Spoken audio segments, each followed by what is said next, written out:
Today we are going to be talking about the Hsienyang.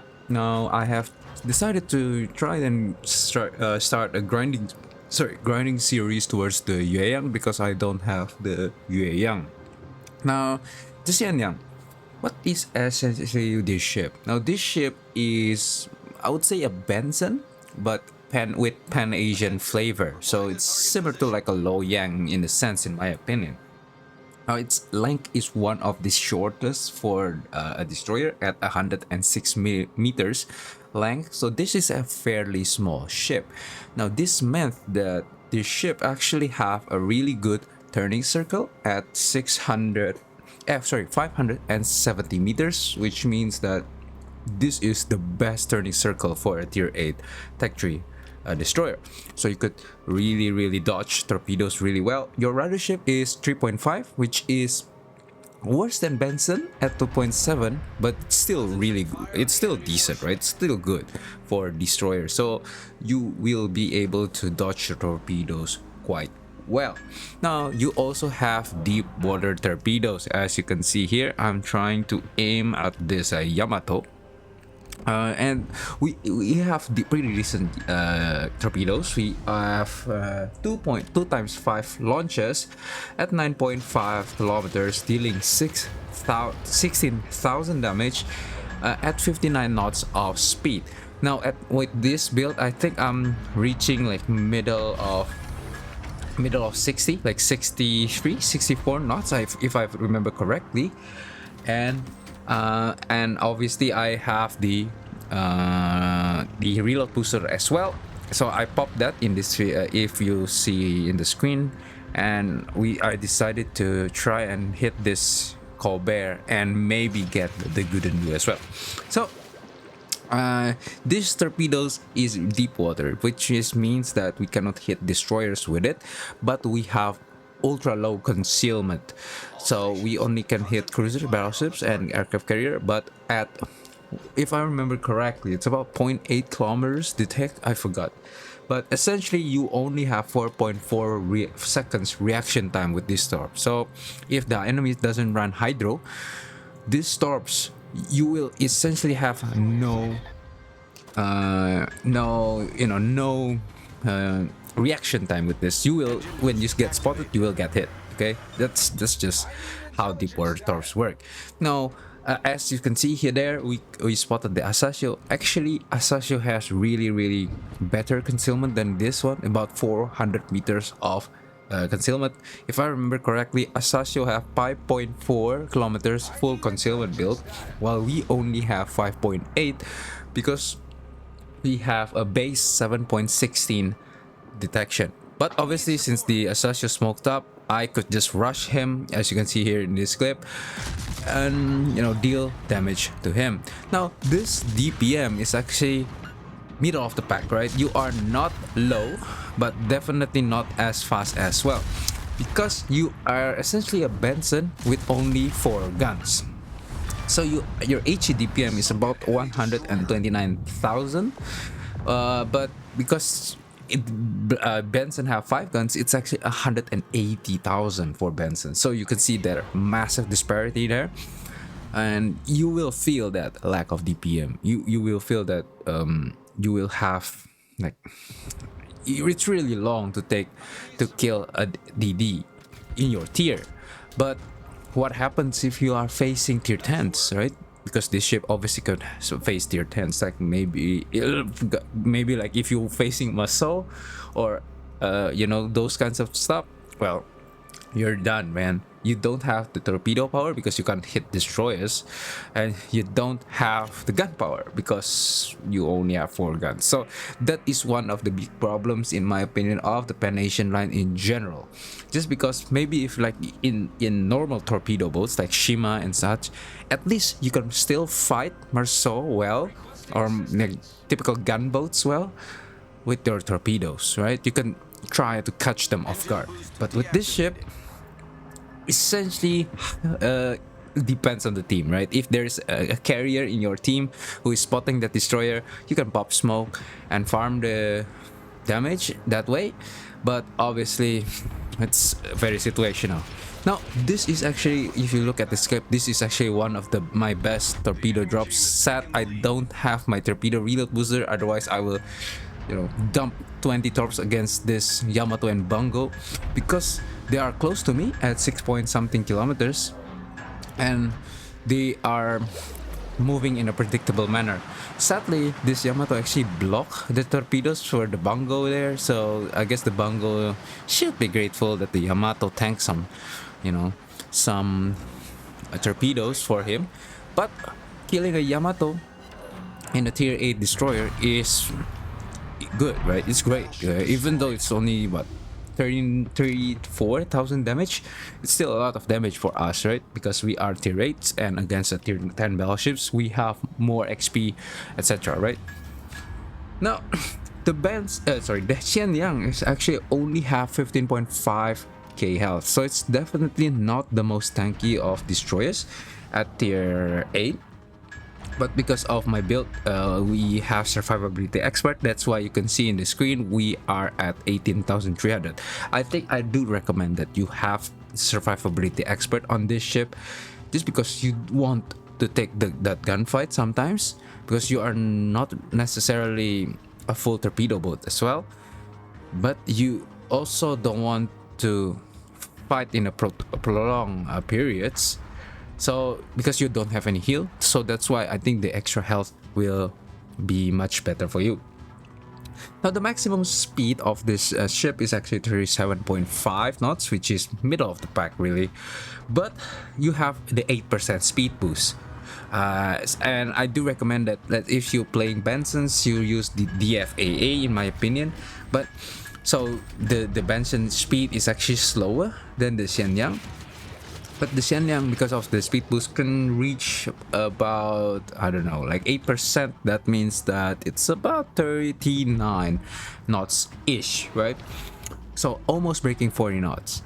Now, one thing that you want to do with the speed boost as well is to acceleration juke, or to decelerate quickly. So that's one of the thing that you might want to use for your speed boost. As you can see there, we also drop a torpedo spread on the ARP Yamato, and he actually only spotted that almost close to the ship, right? Even though the carrier is spotting us now, because of our torpedoes with really low detection range, it could deal how many 44,000 damage to the Yamato, which is an insane amount of damage for a tier 8 destroyer against a tier 10 battleship. So as we pop smoke here, obviously I'm going to die soon. Our team is already losing. I will try to take on this Bungo here. Now we have the smoke, right? We as I said before, the smoke is actually a Pan-Asian smoke, so it is one of, I guess, the best smoke in the game, because it have a 30 seconds dispersion time with 70-second lastings, like the 70 seconds smoke lasting time. Now you also can boost this with either the coal upgrade, the coal upgrade one, the one that you can buy for coal, and the what else, the flag. Okay, so it's between both of them. Plus, because you have 30-second dispersion time, you can actually spread out massive smoke clouds, right? And 70 seconds of smoke lasting is quite good. Okay, it's not necessarily, it's obviously lower than the US, but you have 5 smokes in total, and every time the smoke run out, you only have like 20 or 15 seconds of waiting time for your next smoke. It's honestly one of the best smokes in my opinion, compared to the US one, just because the US one you need to wait a long time after your smoke is. Now I'm dying here for the carrier drop. Good for him, he blind dropped me. That's why he is really good, I guess, at blind dropping. So we die here, and let's just move on to the next game, right? Now this game is quite hard for me, right? We are facing a Johnston, and the new tier 9 Fletcher class with a SAP and burst fire, so he is extremely dangerous for us. That's why I'm trying to fight with him with at advantage, right? He's spotted while we are in smoke, so we're trying to get rid of as much HP as possible from him, but we only had one shell at 600 damage, right? And that Johnson will be a pain in the behind for us this entire match, so I will also keep on commentating on this game, just with also adding with my review of the ship.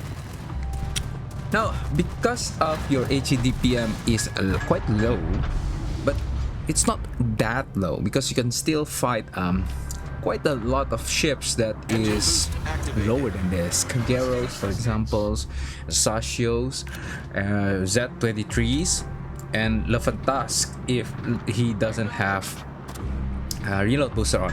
As you can see there, Johnson doing huge amounts of sap damage. One burst of his sap managed to lower me to 13,000, but because of the help of my team, etc., we can still damage the Johnson to quite a low health at 8,000 damage. Now you can see there from the Johnston's second salvo, if we angle towards his sap, the damage really is not that much. But at the same time, you need to angle it like perfectly stern in or bow in, so you only can shoot two guns. So at that point, it's really depends, right? It really depends. Now the carrier is actually trying to attack us. Our smoke is still on cooldown, so we are trying to as much as possible angle towards this Johnson because he will probably shoot at us, right? He's acceleration juke here, trying to reverse just to make the Lexington miss his bombs, and well, luckily the bombs only splash us, not hit us directly. Now the aiming on this ship is not that awesome. I would assume that you have Benson AA because your guns actually have dual purpose AA, but the problem is you don't have DFAA. So your damage towards plane, especially tier 8 planes, is not that high. If you're facing a tier 10 carrier, then you don't shoot any planes down. Essentially is what it is. Okay, so it's the typical DD story, right? Now you have also a choice between the radar, about 7.5 kilometers 20-second radar, or the smoke. But I would say that if you are not playing a division, you're playing solo, you just use the smoke, okay? Because the radar is only 7.5 kilometers, it's only 20 seconds as well. If you put the speed, the radar module, it's 24 seconds. Your DPM is not that great that you can deal, efficiently kill an enemy destroyer with 24 seconds of runtime. Because first of all, your shell is slow. You reload in 3.3 seconds, which is not the fastest, and you actually don't really have that much HP. So if you push against an enemy DD, he might deal huge amounts of damage to you in return. Okay, so that's why I still don't recommend you play with the radar, except maybe if you're playing a division, right, with a friendly DD. That might be helpful, okay? Because your radar is actually better than the split radar, if I'm not mistaken, in the runtime. But I don't know about the range, okay? So, but this is the OG radar destroyer back in the day before the Pan-European DD comes up. Now you can see there in this clip the moment that my length of the ship, my turning circle, and my rudder ship works in my favor there to dodge those torpedoes. If I were in any other ship, let's say any longer ship, maybe the Fantasque, the other DD, I might die there. Now the Johnston here spotted with 5k HP. I immediately slow down and pop my smoke. And he still managed to deal a huge amount of damage to him, to us, but because of I know that his HP is very low, I decided to just keep blind firing, and we managed to kill that dangerous DD. Now if I were to fight him one-on-one, I would lose, no questions asked. But because as well I know the capabilities of that ship, and for whatever reason he keeps shooting sap at us. Smoke screen set. If it was like a long protected prolonged battle, I will probably win by just angling towards him, but it's not guaranteed. Okay, it's really not guaranteed. So that's, I guess, one of the problems with this ship. Really, you want to contest caps because you have good concealment, and you want to push the enemy because, sorry, not push enemy, but go closer to the enemy because you want to drop your torpedoes. But at the same time, you need to deal with the enemy destroyers, which sometimes might have better HE/DPM than you, with the same concealment. That Johnson, by the way, is 5.8 concealment as well. So you can't really outspot him because you have both the same concealment. You can't really deal with him with your DPM alone because you have weak DPM, and you can't deal with him with torpedoes. Yeah, you can see where I'm going, right? Every time I play this ship, I always am afraid of enemy destroyers, just because I feel like that is how you die in this ship. Okay, how you die is getting hunted by the enemy destroyers. So I would assume that, like, I am much more happy in the Kagero, in my Asasio, than this ship. It's really funny. Even though the Asasio have arguably worse DPM, if I'm not mistaken, its HE shell hits hard. Okay, it hits hard and it's like fast shells. This shells is the average US DD shell, so it will like float around in the air for a long time, and I actually miss a lot of shots with my with my guns, just because the enemy is maneuvering, right? Maybe it's just skill issue. Maybe I'm noob at American destroyers, maybe, but I would prefer the Japanese guns compared to these guns. I don't know. I play Asasio a bunch, and I would say Asasio is similar to Kagero. And yeah, I prefer the Asasio more than this ship for whatever reason. But obviously, the turning circle is really nice. The amount of maneuverability this ship has is honestly one of the highlights of this ship, in my opinion. And just don't shoot at longer than maybe like 8 kilometers, because at that point, except maybe like battleships, because at that point you probably won't be able to do anything. Now we managed to catch this St. Vincent at sorry, and you will see how impossible to dodge this torpedo is if you don't have hydro, right? The St. Vincent obviously doesn't have hydro. Now the Mecklenburg also doesn't have hydro, but sadly, because he is actually moving away from us, we can't really reach that far. So that is, I guess, the second one of my don't like about this ship. The range is good, but it's not great for a torpedo boat. You sacrifice a lot for this torpedo. You can see there, the St. Vincent will probably like notice it really late at that point, and he managed to get 3 torpedo hits. We managed to get 3 torpedo hits from him and destroy that Tier 10 battleship. So yeah, overall, I guess this ship is good with dealing with battleships and probably some cruisers as well, but dealing with DDs, you suck. Okay, you need a lot of knowledge. You need to use your smokes really well.